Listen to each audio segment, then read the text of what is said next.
আসসালামু আলাইকুম রহমতুল্লাহি অবরাকাতু। মৃত্যুকে মহান আল্লাহ তাআলা কিরূপে সৃষ্টি করেছেন এই বিষয়ে নবী করিম সাল্লাল্লাহু আলাইহি ওয়াসাল্লামের এক হাদিসের মর্মে জানা যায় যে আল্লাহ তাআলা মৃত্যুকে সৃষ্টি করে শত আবরণের মধ্যে অদৃশ্য করে রাখেন।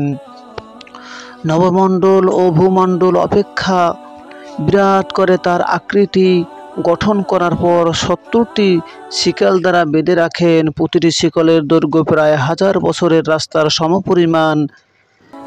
ফেরেশতাগণ তার পাশ দিয়ে আসা যাওয়া করা সত্ত্বেও তার অস্তিত্ব সম্পর্কে অজ্ঞাত ছিলেন।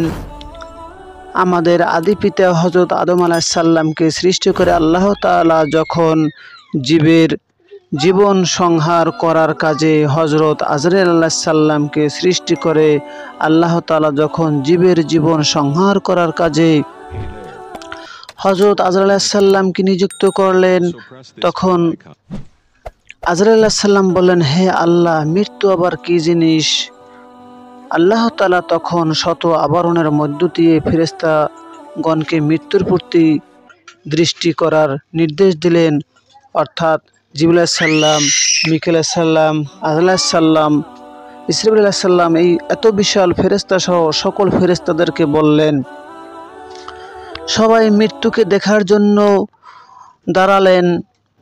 আল্লাহ তাআলা মৃত্যুকে বললেন, তোমার সকল পাখাগুলো মেলে এদের উপর উড়ে বেড়াও এবং চক্ষুগুলো খুলো, এদের দিকে তাকাও। আল্লাহর নির্দেশ মতো মৃত্যু যখন তার সকল পাখা খুলে এবং চক্ষু মেলে সমস্ত ফেরেশতাদের উপর উঠতে লাগলো, তখন ফেরেশতাগণ সে ভয়ঙ্কর আকৃতি প্রত্যক্ষ করে বেহুশ হয়ে যান। সেখানে আজরাইল আলাইহিস সালাম, মিকাইল আলাইহিস সালাম, ইসরাফিল আলাইহিস সালাম, এত বিশাল ফেরেশতা সহ সমস্ত ফেরেশতারা বেহুশ হয়ে গিয়েছিলেন।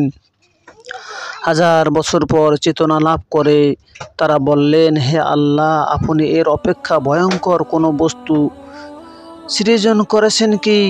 আল্লাহ তাআলা বললেন, এটা আমারই সৃষ্টি, আমি এর অপেক্ষা মহিয়ান গরিয়ান। প্রত্যেক জীবকেই মৃত্যুর স্বাদ গ্রহণ করতে হবে। অতঃপর আল্লাহ তাআলা আজরাইলকে বললেন, জীবের জীবন সংহার করার জন্য তোমাকে নিয়োগ করলাম। আজরাইল আলাইহিস সালাম বললেন, হে আল্লাহ, এটা তো আমার পক্ষে সম্ভব নয়। তখন আল্লাহ তাআলা তাকে মৃত্যু অপেক্ষা শক্তি করে মৃত্যুকে তার আয়ত্তাধীন করে দেন। এরপর মৃত্যু আরজ করল, হে আল্লাহ, আমাকে একবার উচ্চ স্বরে কিছু বলার অনুমতি দিন।